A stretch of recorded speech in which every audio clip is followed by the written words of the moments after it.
Republic Act 6969, Toxic Substances and Hazardous and Nuclear Waste Control Act of 1990. Ang layunin ng batas na ito upang maprotektahan ang kalikasan, malusugan ng mga tao laban sa masamang epekto ng nakakalasong kemikal, papanganib na basura at nuklear na basura. Meron din tayong mga halimbawa ng hazardous and toxic waste substance.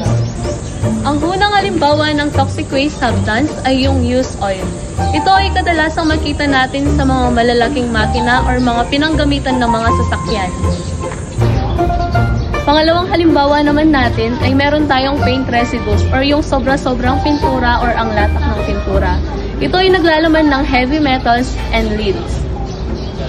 Isa pang mga halimbawa nito ang mga baterya na naglalaman nito ng mga lead acid at lithium ion. At ang panghuli naman ay ang arsenic. Ito ay ginagamit sa food preservatives at pesticides. Ito ang pangunahing tungkulin ng batas. Pagkontrol sa paggawa, paggamit, pag-angkat, at pagbebenta ng nakakalasong kemikal. Pagbabawal sa illegal na pagpasok ng mapanganib at nuklear na basura mula sa ibang bansa.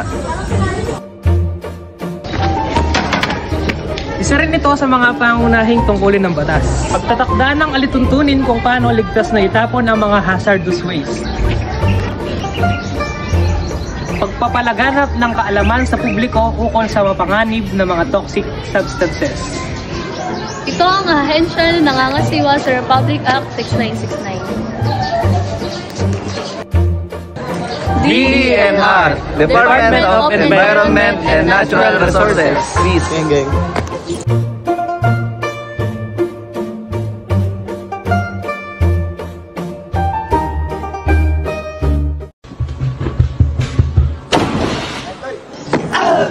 Republic Act 6969, Toxic Substances and Hazardous and Nuclear Waste Control Act of 1990. Ang layunin ng batas na ito upang maprotektahan ang kalikasan, malusugan ng mga tao laban sa masamang epekto ng nakakalasong kemikal, papanganib na basura at nuklear na basura. Meron din tayong mga halimbawa ng hazardous and toxic waste substance. Ang unang halimbawa ng toxic waste substance ay yung used oil.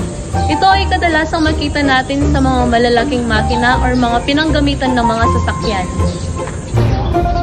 Pangalawang halimbawa naman natin ay meron tayong paint residues or yung sobra-sobrang pintura or ang latak ng pintura. Ito ay naglalaman ng heavy metals and leads.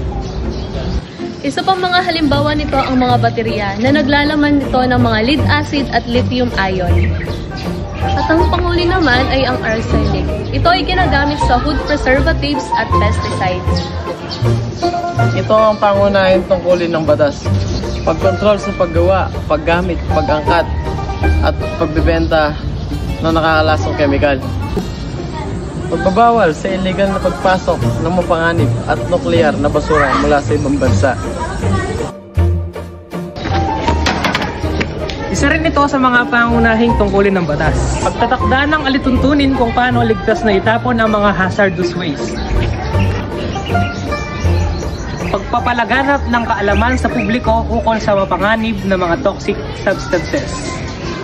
Ito ang ahensya na nangangasiwa sa Republic Act 6969. DENR, Department of Environment and Natural Resources. Please.